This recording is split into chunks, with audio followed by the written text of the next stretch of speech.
Praise the lord.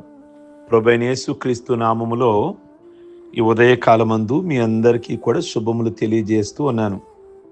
ఈ ఉదయకాలమందు చక్కగా Ezra గురించి మీ ముందు ఉంచాలని నేను ఆశిస్తూ ఉన్నాను. ఎజ్రా అనే పేరుతో మనకు బైబిల్లో 66 పుస్తకాలలో ఒక పుస్తకం. లేఖికుడు, లేఖనాల మీద చక్కటి అవగాహన కలిగిన వ్యక్తి. ఎజ్రా అనే పేరునకు సహాయకుడు అని అర్థం. ఎజ్రా గ్రంథము 7వ అధ్యాయము 6వ వచనంలో నెబుకద్నెజరు ఇశ్రాయేలు బందీలుగా తీసుకుని వెళ్ళాడు. ఆ యూదుల మధ్య బబులోనులో పెరిగాడు ఈ వ్యక్తి. పెద్దవాడయ్యాడు. అదే ఎజ్రా గ్రంథము 7వ అధ్యాయము 10-11 వచనాలు. మోషే ధర్మశాస్త్రములో ఎజ్రాకున్న పాండిత్యము, అతనుకున్న భయభక్తులు, దృఢమైన విశ్వాసము, లేఖనాల మీద పట్టున్నటువంటి వ్యక్తి ఎజ్రా. ఈ 7వ అధ్యాయము 10వ వచనం ప్రకారము యెహోవా ధర్మశాస్త్రమును పరిశోధించి దాని చొప్పున నడుచుకొనుచు ఇశ్రాయేలుకు దాని కట్టడలను విధులను నేర్పుటకు దృఢ నిశ్చయము చేసుకొనెను అనే మాట అక్కడ మనం చూస్తూ ఉన్నాం. నిజమైన భక్తుడు ఈ ఎజ్రా. ఎందుకంటే అతడు ధర్మశాస్త్రం చదివి తాను నేర్చుకున్నాడు. తన మనసంతయు దేవుని వాక్యముతో నింపుకున్నాడు. తరువాత ఆ ధర్మశాస్త్రాన్ని బట్టి ప్రవర్తించడానికి కూడా అలా నేర్చుకున్నాడు. దాని ప్రకారంగా జీవించాలి అని తన ప్రవర్తన అంతయు ధర్మశాస్త్రానుసారంగానే జీవించాడు. ఈనాడు చాలామంది ప్రజలు, విశ్వాసులు కూడా దేవుని వాక్యం చదువుతారు కానీ దాని ప్రకారంగా ప్రవర్తించరు. ఇతరులకు బోధించడానికి ఇష్టపడతారు కానీ లేదా ముందుకు వస్తారు కానీ వాక్యానుసారమైన ప్రవర్తన వాళ్ళ జీవితాలలో ఉండదు. వాళ్ళు మాట్లాడడానికే కానీ ఆచరణలో లేని వాళ్ళు చాలామంది ఉన్నారు. అందులో విశ్వాసులు ఉన్నారు, సువార్థికులు ఉంటారు, దైవ సేవకులు ఉంటారు. మాట్లాడడం అంటే ఇష్టం వీళ్ళకి. దాని ప్రకారంగా జీవించడము వాళ్ళకి ఇష్టం ఉండదు. కనుక ఎజ్రా అలా కాదు. ఎజ్రా ఏమైతే చదివాడో దాని ప్రకారంగా నడిచాడు, అలాగే బోధించాడు. కనుక ప్రియ దేవుని బిడ్డలారా, ఒకవేళ చదివారు కానీ దాని జీవితంలో అన్వయించుకోకుండా అది బోధిస్తే అది సద్భక్తి కాదు. మరి ఉదయకాలం ముందు ఈ మాటలు వింటున్న మీరు వింటున్నారా, చదువుతున్నారా, దాన్ని మీ జీవితంలో అన్వయించుకుంటున్నారా? ఇతరులకు అలాగే బోధించాలి. నీతులు ఇతరులకు నేర్పించడానికే కాదు, మనం అనుసరించడానికి కూడా. కనుక దేవుని యొక్క కరుణాహస్తములు అనే మాట ఎజ్రా గ్రంథంలో ఎక్కువగా మనకు కనబడుతుంటుంది. ఎజ్రా నిజమైన భక్తునికి సరి అయిన మాదిరి. 7వ అధ్యాయం 6వ వచనంలో చూస్తే దేవుడైన యెహోవా హస్తము అతనికి తోడయ్యున్నందున. 9వ వచనం, 7వ అధ్యాయం 9వ వచనం, తన దేవుని కరుణాహస్తము అతనికి తోడయ్యున్నందున వారు యెరూషలేముకు చేరిరి అని ఉంది. అతడు ఏ మనవి చేసినను రాజు అనుగ్రహించెను. చూసారా, ఈ నీతిమంతుని జీవిత విధానానికి ప్రతిఫలంగా దేవుడు తన హస్తాన్ని సహాయంగా ఇచ్చాడు. అతను చేసేదంతా సఫలమైంది. ఎజ్రా అంటే సహాయము అని అర్థం. ఇప్పుడు ఈ సహాయమునకు దేవుని సహాయ హస్తము తోడయింది. ఇంకెదిరేముంది? 7వ అధ్యాయము 11వ వచనం నుండి 16వ వచనం వరకు చూస్తే రాజైన అర్తహషస్త ఇట్లు ఒక తాకీదు అధికారపు లేఖ వ్రాయించి పంపించాడు. అందులో ఏముందో తెలుసా? ఎజ్రాకు క్షేమము అనగా రాజు ఎజ్రాకు శుభము అని పలుకుట ఎంత గౌరవప్రదం. ఒక రాజు, ఒక అధికారి ఎజ్రాకి శుభము అని ఉత్తరం రాస్తున్నాడు. రెండో విషయం, రాజు చేతను అతని 7 మంత్రుల చేతను పంపబడితివు గనుక మేము చేసిన నిర్ణయము ఏమనగా ఇశ్రాయేలీలోని యాజకులు గాని లేవీలులో గాని యెరూషలేముకు వెళ్ళుటకు మనపూర్వకంగా ఇష్టపడు వారెవరో వారు నీతో కూడా వెళ్ళవచ్చును.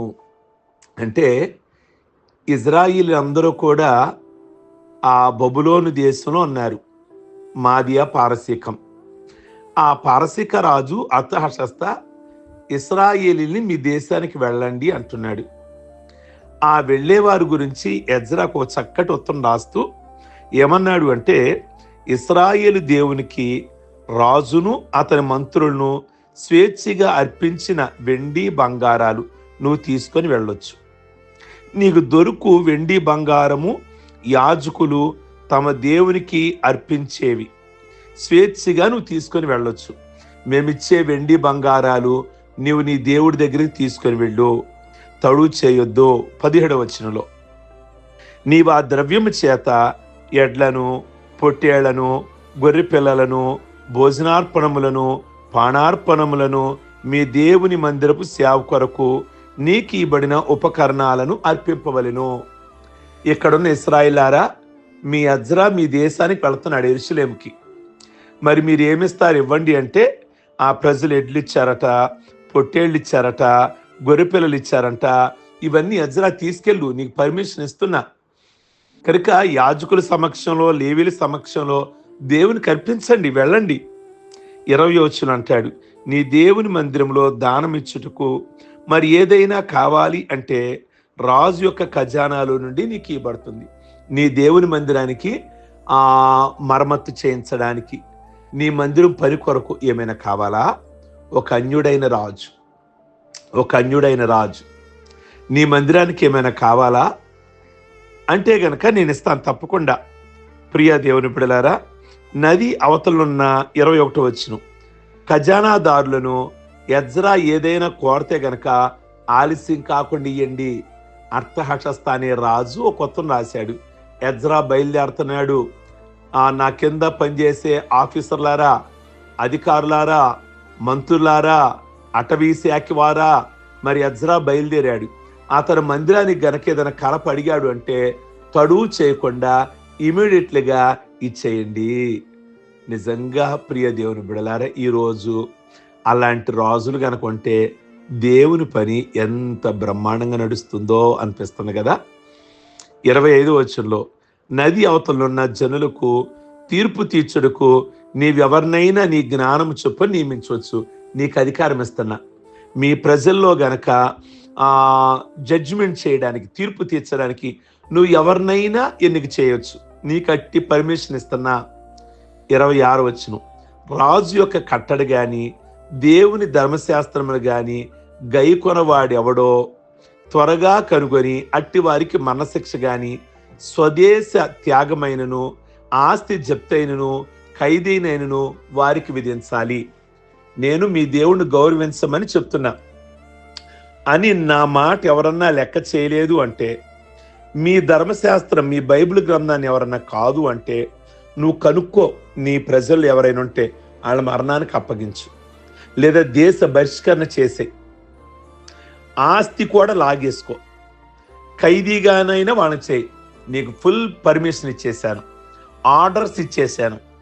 నిజంగా ఎజ్రా దేవుని పని చెయ్యాలి అని కృతనిశ్చయంతో ఉన్న ఎజ్రాకి ఒక రాజు ఏ విధంగా సహాయం చేస్తున్నాడో చూడండి. ఎజ్రాకి ఇంతటి శ్రేష్టత ఎందుకో తెలుసా? ఇంత ఘనత ఎందుకు వచ్చిందో తెలుసా? ఎజ్రా నీతిమంతుడు, దేవుని ధర్మశాస్త్ర ప్రకారంగా జీవించాడు.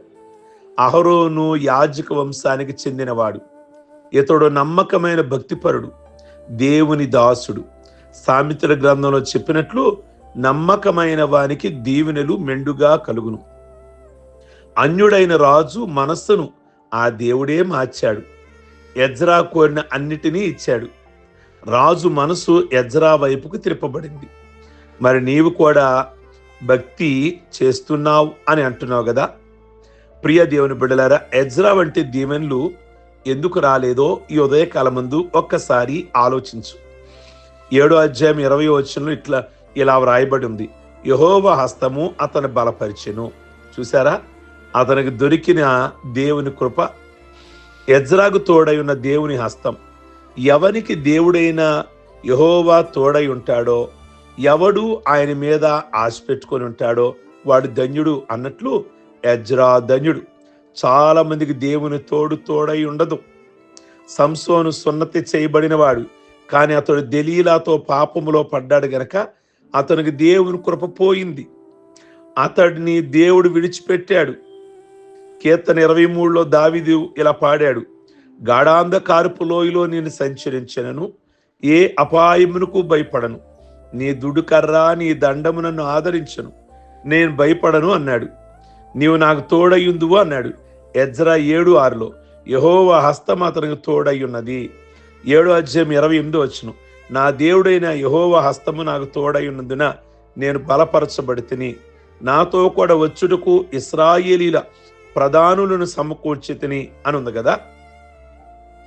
ప్రియ దేవుని బిడ్డలారా, మరి మీ బ్రతుకులో కూడా నీవు కూడా జయించాలి అంటే నీకున్న జ్ఞానము, భుజబలము, తెలివి, నైపుణ్యము, బంధువర్గము మరి ఏది నీకు సహాయపడదు.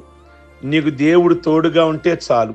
నువ్వు జయం కలిగి బ్రతికి దేవుని తోడ్పాటు కలిగి ఉన్నందున ఫిలిస్తీన్లను జయించాడు. పాపం వలన దేవుని తోడ్పాటు పోగొట్టుకున్నందున నష్టపోయాడు. కనుక సంసోను జీవితంలో ఈ ఉదయకాలమందు దేవుడు నీకు తోడై ఉంటే ఎలా దేవుని కార్యాలు జరుగుతాయో. ఎజ్రాకి నిజంగా అంత ధర్మశాస్త్రాన్ని బాగా చదివేవాడు, బాగా వినేవాడు.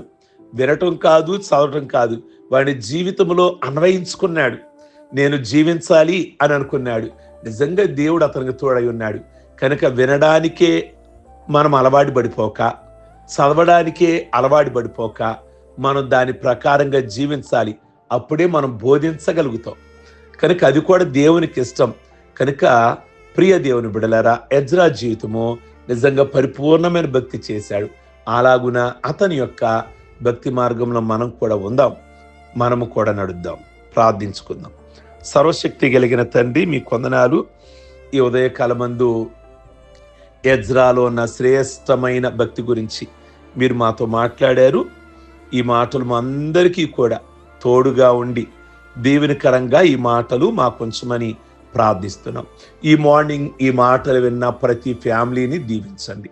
అలాగే ఈరోజు పెళ్లి రోజులు, పుట్టినరోజులు, రక్షణ పొందిన రోజులు చేసుకుంటున్న బిడ్డలందరినీ కూడా జ్ఞాపకం చేసుకొని ప్రభువా ఆయుష్ ఆరోగ్యాలతో నింపి ప్రతి విధమైన మేలు, ప్రతి విధమైన దీవెన, ఆశీర్వాదములు అందరి కుటుంబాలలో ఈ దినము వారి ప్రయాణాలు, ఉద్యోగ, వ్యాపారాలు, వారి చదువులు మీరు తోడై ఉండి వారి ప్రతి సమస్త శరీర బలహీనతలన్నీ, సమస్త సమస్యలన్నీ విడుదల దయచేసి మేలు కలుగును ఆజ్ఞాపించమని యేసయ్య నామములో అడుగుచున్నాం తండ్రి.